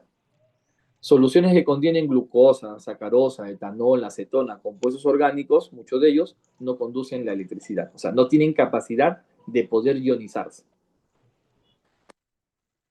¿Ya? ¿Cuáles son las propiedades generales de las soluciones? Sistemas estables, que no se pueden separar por filtración, normalmente son transparentes. Si el agua está presente, ¿ya? Si el agua está presente, se le considera como solvente independiente de su cantidad. Puede estar presente en más de un soluto, aunque en las unidades de concentración hablaremos de soluciones binarias, pero pueden haber varios solutos, pero siempre un único solvente. El soluto determina normalmente el nombre de la solución y el solvente indica el estado físico o la fase aparente de la solución. En general, una solución se puede evaluar de acuerdo a esta expresión. Solvente, uno solo, soluto 1, soluto 2, soluto 3, etc. ¿Ya? Y ya hemos visto esto, ¿no? Si hay dos componentes, binarios. Si hay tres componentes, ternario. Multicomponentes, un montón, pues varias. Pregunta. Determine verdadero o falso a cada una de las siguientes proposiciones. La solución acuosa de azúcar común es una solución líquida, molecular y binaria. A ver, ¿qué me dice? ¿Verdadero o falso? Ya, vamos a designar así de todas maneras para que no se preste mucho a confusión, ¿no? El azúcar común, ¿a quién se refiere? ¿Al azúcar que yo encuentro en una bolsa, ¿no? ¿O es la sacarosa? ¿A quién se refiere? A ver, si se refiere exclusivamente a la sacarosa, entonces tendría dos componentes, el agua y la sacarosa, ¿no? Pero si hacemos mención de repente a ese azúcar común, a la que nos venden en una bolsa, ¿no? La que compramos en una tienda, en un supermercado, no lo sé, ¿no? O a granel o embolsado. Entonces, hace mención a que de repente no solamente tenga sacarosa, sino también tenga otras sustancias producto de la cristalización del jugo de la melaza, o sea, de la melaza de caña, ¿no? ¿No? ¿Está bien? Entonces, de repente vamos a ver si hay clave considerando eso o no hay clave, ¿no? Vamos a ver, o de repente están las dos, ¿no? Para ponernos de acuerdo, ¿ya? Entonces lo dejamos ahí por el momento. El aire es una solución gaseosa multicomponente, por supuesto, ¿no? ¿Es una solución gaseosa? Sí. Multicomponente porque hay varios componentes, ¿no? Oxígeno, nitrógeno, monóxido, dióxido de carbono, vapor de agua y etcétera. Siempre el componente líquido es una solución en el soluto. A ver, no, siempre el componente líquido en una solución es el soluto. No, pues no, el soluto puede ser sólido, puede ser líquido o puede ser gaseoso, ¿sí? Falso. Ya, falso. Ya, falso. Ya. Entonces, vamos a establecer lo siguiente, ¿no? El azúcar común no vamos a referir a la sacarosa, solamente sacarosa, o sea, C12, H22 u 11. Ya, si nos referimos a ella, entonces la solución de la sacarosa en agua es una solución líquida, sí. Molecular, claro, porque la sacarosa está formada por moléculas. Y binaria, solo dos componentes, sería entonces verdadero. De acuerdo a esto, nuestra clave sería la D. ¿Ya? Nuestra clave sería la D. 2. Indique cuál es la proposición incorrecta. ¿Cuál es la proposición incorrecta? La mezcla homogénea de dos o más sustancias se denomina solución y tiene propiedades idénticas en cualquiera de sus partes. Verdadero. El disolvente es el componente que determina el estado de agregación de la solución. Así es. Las soluciones moleculares no conducen a corriente eléctrica. Las soluciones iónicas sí, también. Pequeñas gotas de agua, uniformemente distribuidas en un cierto volumen de aire, forma una solución gaseosa. Falso. ¿Qué forma? ¿Cómo se llama eso? Excelente, un aerosol. Y un aerosol es un coloide. Falso, pues, ¿no? La amalgama de mercurio en plata es un tipo de solución sólida. Sí, verdadero. ¿Ya? Entonces la respuesta sería la D. Usted de repente, muy temprano, ha tomado una bebida, o tal vez durante el desarrollo de la clase, ha estado tomando su desayuno, ¿ya? Entonces usted se ha servido una tacita, una cierta cantidad de agua, no sé, puede haber sido de repente café, té, manzanilla, o de repente eco, no sé, o de repente maca, no lo sé, lo que tenga a la mano. Le agrega, ya, lo disuelve, y a continuación le agrega 2 o 3 cucharaditas de azúcar, lo disuelve. Termina de beber, ¿ya? Y usted observa que en el fondo de la taza todavía había azúcar. ¿Ya? ¿Qué pasó? ¿Qué creen ustedes por qué haya ocurrido eso? ¿Por qué no todo el azúcar se ha disuelto? Y usted, como de costumbre, echó la cantidad siempre, de repente 2 o 3, ¿no? Pero si a usted le hubieran dado una bebida, ¿no? De repente usted, claro, ¿no? Le hubieran dado una bebida de repente a 40 grados o 50 grados y agregaba la misma cantidad de azúcar, movía, agitaba, ya agitaba, terminaba de beber y la cantidad de azúcar o era mínima o ya no estaba. O sea, se había disuelto por completo, ¿no? Entonces, efectivamente, ¿no? ¿Qué factor ha contribuido a que se pueda disolver mayor cantidad de azúcar? Pues la temperatura, elevar la temperatura. Normalmente un aumento en la temperatura permite que sólidos o líquidos disueltos en un líquido aumente su solubilidad. Entonces ya son factores que permiten modificar la solubilidad de una sustancia. Y normalmente vamos a hablar que en agua, ¿no? Solvente agua, ya que son las que nosotros vemos acá en los problemitas también. Entonces, ¿qué entendemos por solubilidad? La solubilidad se entiende que es la cantidad máxima de soluto, ¿ya? Expresada en gramos, que puede disolverse por cada 100 gramos de solvente o disolvente. Entonces, eso nos dice a nosotros que esta definición es de solubilidad, ¿no? La cantidad máxima en gramos de soluto que puede disolverse por cada 100 gramos de solvente, que normalmente es agua, y fijo algo, a una cierta temperatura, ¿ya? A una cierta temperatura. Claro, porque la temperatura influye en el valor de la solubilidad, ¿no? O sea, ¿qué tanto se va a disolver? Si en algunos casos al aumentar la temperatura la solubilidad aumenta, ¿ya? La solubilidad, como es la relación de dos propiedades extensivas, masa en el numerador, masa en el denominador, entonces la solubilidad es una propiedad intensiva. Aquí a la derecha se muestran las curvas de solubilidades de muchas sustancias.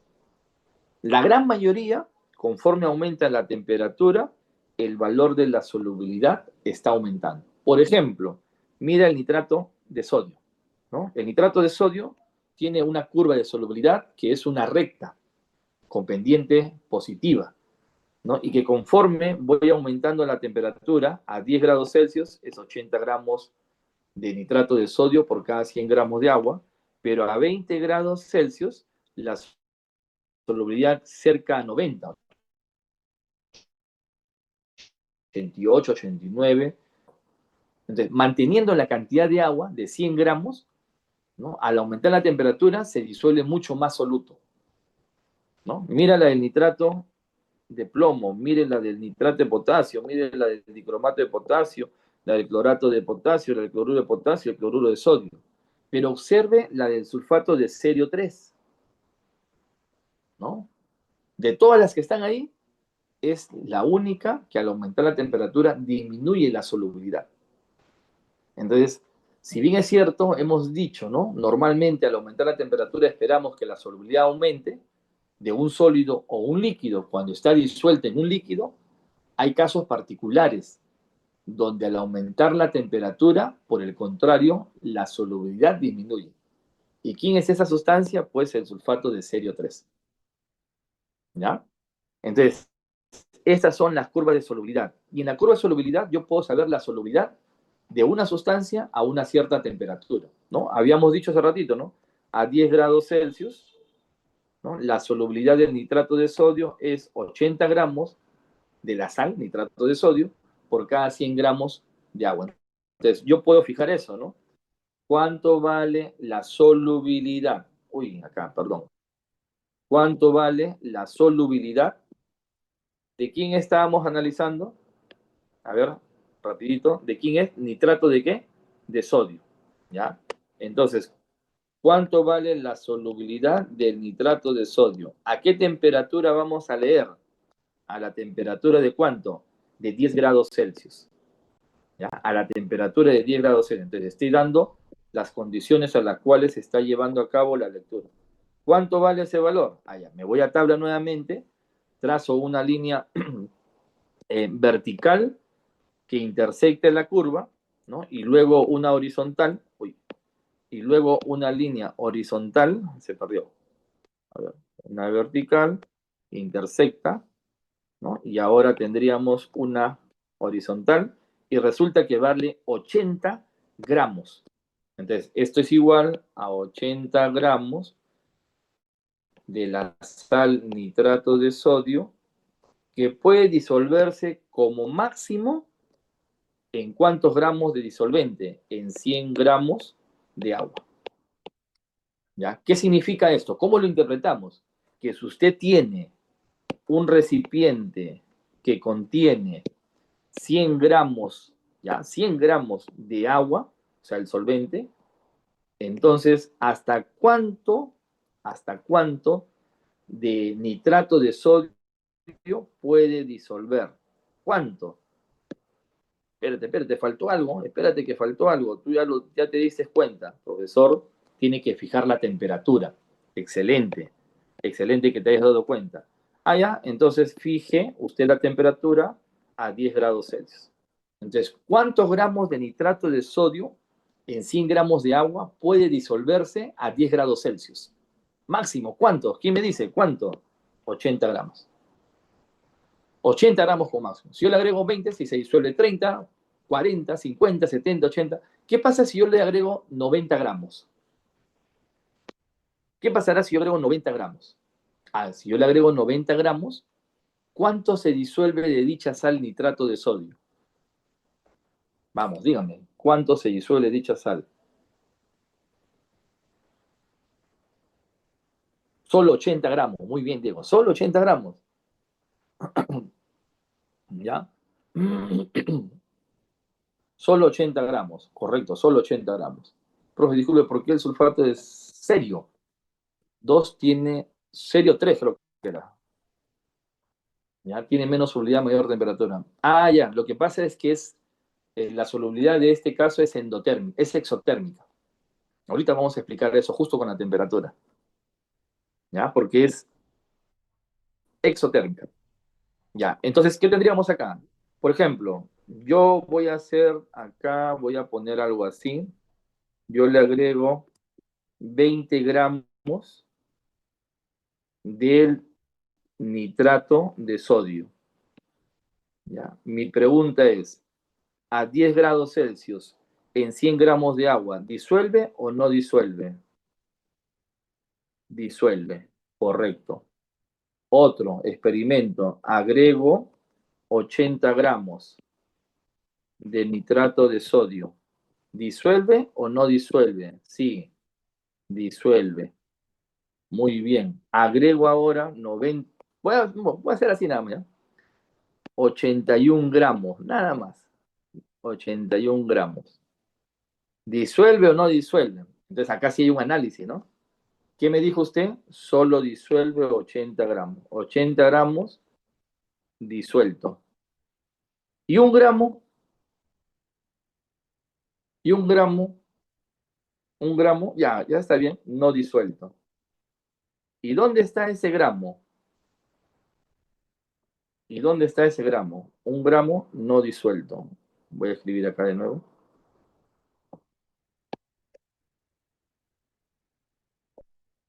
No disuelto.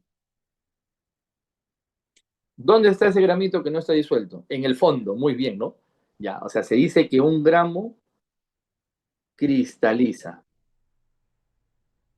¿Ya? Un gramo ha cristalizado. Creo que depende de la densidad. No se va al fondo, sí o sí. La solución no va a ser más densa que el sólido, ¿no? Sólido va a ser más denso. Cristaliza, se va al fondo, ya. En el primer caso, voy a mover a todo acá, ya. Solo que nos permite la interacción con las pizarras, ¿no? Con la diapositiva, ¿no? En vivo y en directo, ¿no? Lo que no podríamos hacer en el salón. Y si se dan cuenta, hemos avanzado y hemos, ¿no? Hablado, creo, un poco más de lo que haríamos en clase, ¿no? Y se vuelve mucho más interesante. Por ejemplo, si yo disuelto 20 gramos sabiendo que la capacidad máxima es 80, se trata de una solución no saturada. ¿Ya? Si yo disuelvo la cantidad máxima, o sea, 80 gramos, se trata de una solución, a ver si me vas ayudando, se trata de una solución saturada. ¿Ya? ¿Hasta ahí estamos bien? O sea, yo disolví 20 gramos, sabiendo que máximo es 80 gramos a 10 grados Celsius, la solución es no saturada o insaturada. Llámese diluida o concentrada, ya después lo veremos. Si yo disuelvo la cantidad máxima, los 80 gramos, son la cantidad máxima, la solución se llama, ¿qué cosa? Saturada. Muy bien. Si ahora yo agregué 81 gramos y de los cuales solo 80 gramos se disolvieron y un gramo no disolvió, se fue al fondo, cristalizó, ¿qué solución acabo de preparar?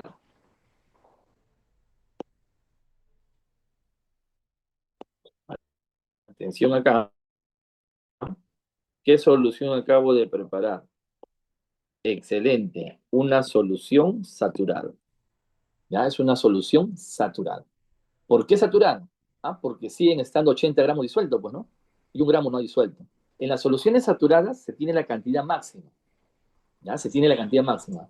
Entonces, aquí es fácil, ¿no? Una vez que yo disolví, ¿no? De los 81 gramos, 81 gramos está en el fondo, existe un equilibrio entre lo que está disuelto y lo que no está disuelto. Típicamente en el laboratorio, si uno no conoce la solubilidad de una sustancia y quiere preparar una solución saturada, ¿no? Toma una cierta cantidad de agua y empieza a agregar la sal. Disuelven. Sal, disuelven. Más sal, disuelve. ¿Cuándo me detengo? Cuando yo agregué una pequeña cantidad en exceso y que por más que yo siga agitando, agitando, agitando, ya no disuelve más. Entonces, hemos preparado una solución saturada. En una solución saturada está en equilibrio lo que está disuelto con lo que no está disuelto. O sea, por ejemplo, como es el nitrato de sodio fue el sólido, entonces, ¿qué puedo tener yo? A la derecha, ¿ya? A la derecha, si me alcanza acá, voy a tener nitrato de sodio acuoso. O sea, si yo tengo nitrato de sodio y lo agregué en agua, entonces, ¿qué he permitido? La disolución, la preparación de una disolución, ¿ya? Completamente. Pero si está en equilibrio con el sólido, entonces al lado izquierdo, ¿sí? Al lado izquierdo ha ocurrido, si se evapora el agua, ocurre la cristalización. La cristalización. Entonces, una solución saturada puede prepararse de dos maneras. Agregando la cantidad máxima de soluto, o sea, tú conoces la solubilidad, o lo otro, un exceso de soluto, que al final está en equilibrio con lo que no está disuelto, con lo que está disuelto. Y ocurre simultáneamente el proceso, disolución, cristalización, disolución, cristalización. Si este tipo de solución, teniendo el equilibrio entre soluto sólido y soluto en solución, entonces no quieres simplemente retira lo que no está disuelto. Lo filtras y tienes la solución saturada. Ahora, ¿cómo vuelvo a esta solución sobresaturada? ¿Cómo lo vuelvo sobresaturada? Fácil, pues no. Lo caliento para disolver el exceso, lo que no se ha disuelto. Lo caliento de repente a 20 grados. Claro, a 20 grados voy a poder disolver más de 81 gramos de nitrato de sodio. Entonces, al aumentar la temperatura, para este caso aumenta la solubilidad, se disuelve mayor cantidad de soluto y luego, ¿qué hace usted? Enfría lentamente. Al enfriar lentamente, pueden pasarle dos cosas. La primera es que todo siga disuelto. Llega a 10 grados Celsius y todo siga disuelto.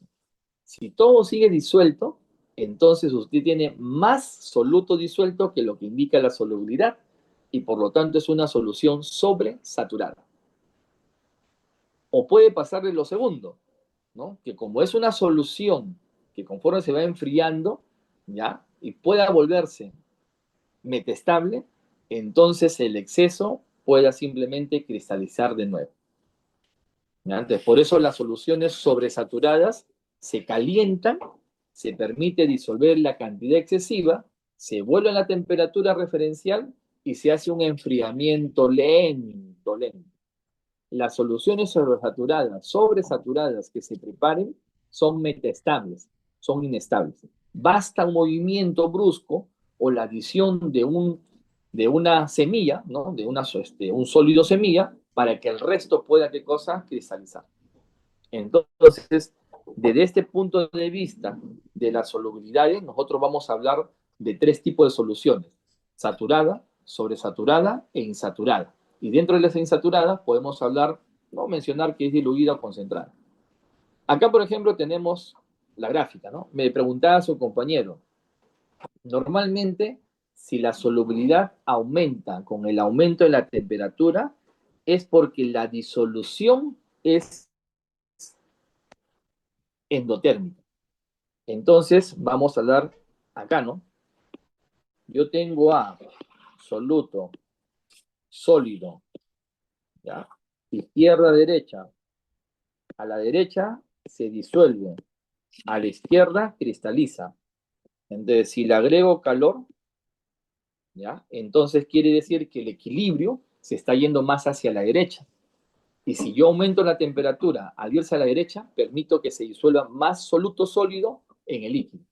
Entonces se trata de una solución de tipo endotérmico. Las soluciones endotérmicas típicamente aumentan la solubilidad con el aumento de la temperatura. Pero si ocurre lo contrario, usted disuelve y se libera energía, entonces el proceso de disolución ahora es exotérmico.